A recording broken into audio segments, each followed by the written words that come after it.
Okay, now continuing the lecture. Mildew. Mildew represents the chlorotic areas usually covered with pathogen as a result of their vigorous growth. यहाँ पे mildew के अंदर जो है वो आपको इस तरीके क्लोरोटिक रीजन नज़र आएगा और येलोइंग नज़र आएगी। बहुत ज़्यादा डार्क क्लोरोटिक, बहुत डार्क नेक्रोसिस नहीं होता, येलोइंग होती है ज़्यादातर, लेकिन ऊपर की साइड या नीचे की साइड पे लीफ पे आपको ग्रोथ नज़र आएगी बाकायदा फंगस की। ठीक है, तो there are two types of mildew, downy mildew, formation of superficial cottony hyphal growth with spores generally on under side of the leaf. Leaf की लोअर साइड के ऊपर जो है वो आपको कॉटनी सी अपीयरेंस नजर आएगी फंगस के माइसीलिया की। माइसीलिया लीफ की जो बाहरी साइड है उसके ऊपर फैलता है, ठीक है, एपिडर्मिस के ऊपर और ऑन द लोअर एपिडर्मिस। ठीक है, the characteristic downy mildew is caused by a group of fungi called as oomycetes. Again, oomycetes are the member of Protoctista. ठीक है, downy mildew of grape by Plasmopara viticola, ये grape leaf की example है। ठीक है, जो कि causing agent है प्लाज्मोफोरा विटिकुला। These are very famous diseases. Downy mildew, powdery mildew, rust and smudge. ठीक है, now powdery mildew. Powdery mildew पहचानना बहुत आसान है क्योंकि powdery appearance आती है लीव्स के ऊपर या पूरे के पूरे प्लांट के ऊपर ही। Pathogen gives a dusty powdery appearance, white होते हैं mostly, sometimes greyish. causing fungus belongs to Ascomycetes family Ericyphaceae and the causing member is Ericyphae polygoni.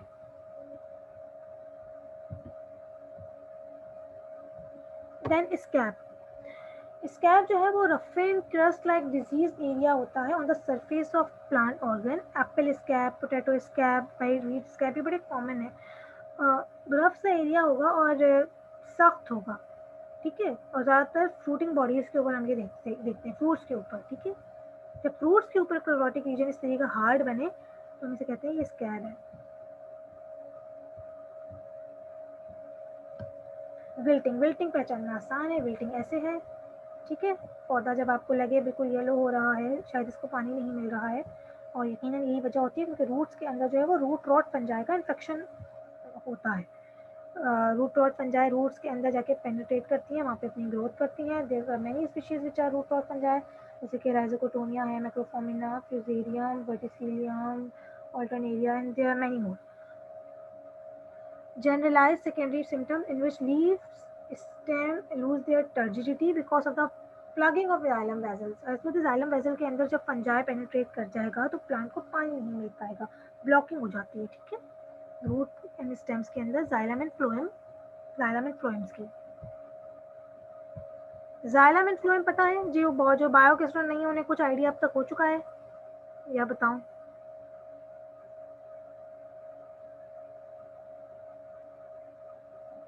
ये 4 स्टूडेंट्स अभी मेरे पास प्रेजेंट है, ये सारे वैसे मुझे बताएंगे, ये 3 स्टूडेंट प्रेजेंट हैं, ये किन फील्ड से इनका ताल्लुक है? बैकग्राउंड क्या है आपका, बायो का है या मैथ्स का है या कंप्यूटर वटेवर? मिस डीए ही है, मैथ्स का है।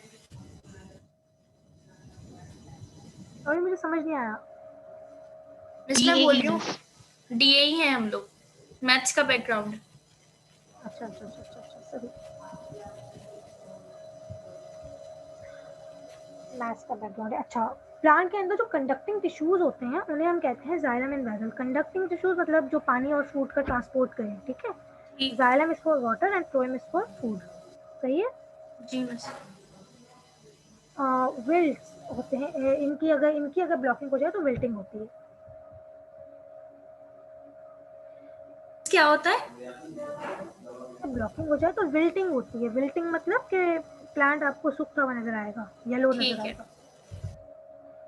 Second type hypertrophy and hyperplasia, over development कहते हैं इसे। हाइपरट्रॉफी का मतलब इनलार्जमेंट, सेल का साइज बड़ा हो जाएगा, और हाइपरप्लेजिया का मतलब rapid division, abnormal increase in the number of sales.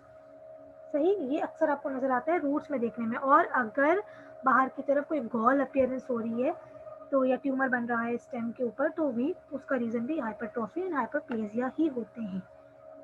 Hyperplasia and hypertrophy are being observed either by bacterial infections or either by nematode infections. Bacterial infection की वजह से गॉल बनते हैं या ट्यूमर बनते हैं on the outer side of stems, while nematode का infection जो है वो रूट्स में होता है और रूट्स के अंदर भी स्मॉल साइज्ड गॉल्स बनते हैं and again the reason is same hypertrophy and hyperplasia. Leaf curls, over growth of tissues on one side of leaf, ये दोनों रीजन है लीफ कर्ल के भी. ठीक है, over growth of tissues on one side of leaf और petal resulting to leaves rolling. एक side पे लीव्स जो है वो ज़्यादा तेजी से बढ़ना शुरू हो जाते हैं. ठीक है, तो इसकी वजह से इनकी रोलिंग हो जाती है. इसका रीजन क्या होता है? Virus, tomato leaf curl virus. Tumour, इस तरीके की जो अपीयरेंस है, एक्स्ट्रा ग्रोथ, इसे हम कहते हैं ट्यूमर. ठीक है, and uncontrolled growth of tissue, again the reason is अभी बताया हाइपरट्रॉफी एंड हाइपरप्लेजिया. गॉल इसी की टाइप है. Gall is an also abnormal plant structure form in response to parasitic attack by certain micro organisms, bacteria, fungi, viruses and nematodes also.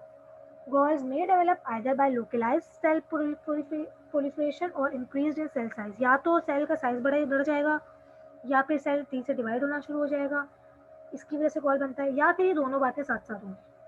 ठीक है. Crown galls on roses, these are caused by Agrobacterium tumefaciens.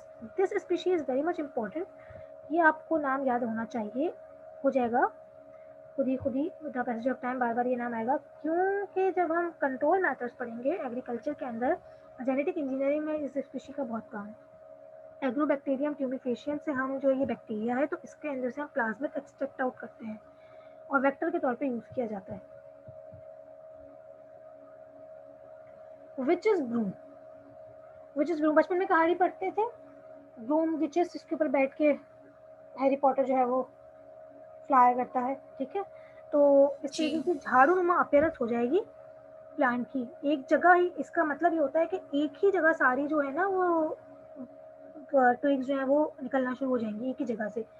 ठीक है, plant के अंदर जो है ना वो सेपरेशन ठीक नहीं होगी, यानी प्लांट जो है वो बैलेंस नहीं रहेगा, उसकी बॉडी बैलेंस नहीं रहेगी. और abnormal formation of plant growth characterized by profuse outgrowth of lateral buds to give a brome like appearance. यानी जो आउटग्रोथ होगी लेटरल बर्ड्स की साइड में से जो ब्रांचेस निकल रही हैं वो बैलेंस नहीं है. हमें जो ट्री नजर आते हैं वो बड़ा बैलेंस्ड होते हैं ना, कि एक प्रॉपर अरेंजमेंट होती है, लेकिन अगर ऐसा ना हो तो प्लांट जो है वो झाड़ू की तरह लगेगा. ठीक है, तो ये एक सिम्टम है डिजीजेस का.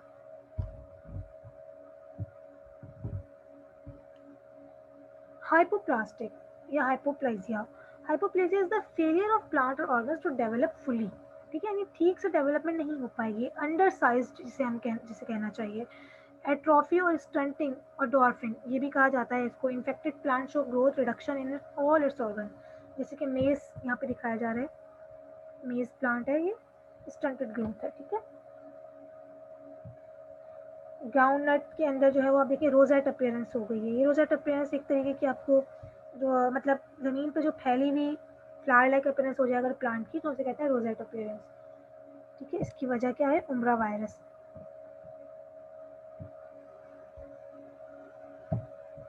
Then chlorosis.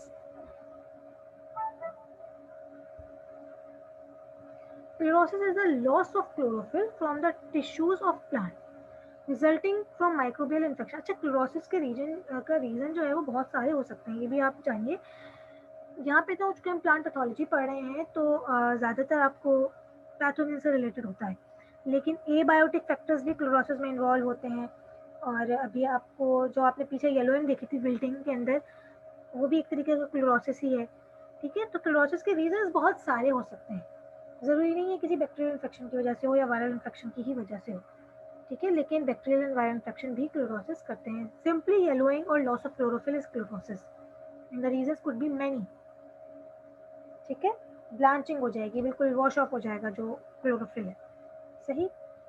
In the viral infection the action of certain phytotoxins, plant के लिए जो टॉक्सिक मटेरियल है वो phytotoxin. The lack of magnesium deficiency, lack of magnesium deficiency, tissues पर जो लाइट सही नहीं मिले, आयरन ठीक नहीं मिले उन्हें, पानी ठीक नहीं मिले, तो जो है वो क्लोरोटिक अपीयरेंस होगी. ठीक है, being chlorotic virus. Mosaic. Mosaic के अंदर आप देखें मोज़ैक पैटर्न है, कोई आपको प्रॉपर पैटर्न नज़र नहीं आ रहा है कि अच्छा येलोइंग जो है किसी पर्टिकुलर पैटर्न में हुई थी. नहीं, मोज़ैक अपीयरेंस है, कहीं पैच है कहीं पैच नहीं है. इस तरीके के अपीयरेंस को हम मोज़ेक कहते हैं। Irregular intermingling normal green and light green और येलो और white patches are called as mosaic appearance. इस मोज़ेक जो है वो प्रॉपर सिम्टम है किसका? वायरसेस का। ठीक है, वायरसेस जो है वो ज़्यादातर मोज़ेक अपीयरेंस देते हैं। यहाँ पे आपको जो है वो लेडी फिंगर का पौधा दिखाया गया है जिसके अंदर मोज़ेक अपीयरेंस है। अच्छा जी, अभी तक कोई सवाल है तो आप लोग पूछ सकते हैं। No miss. नो मिस, कोई सवाल नहीं? श्योर? मिस बाद में आ सकता है दोबारा पढ़ते हुए। चलिए ठीक है, अगर कोई सवाल नहीं है तो I am gonna and this lecture. Okay miss, और मिस ये पूछना था ये पेपर में किस तरीके से होगा?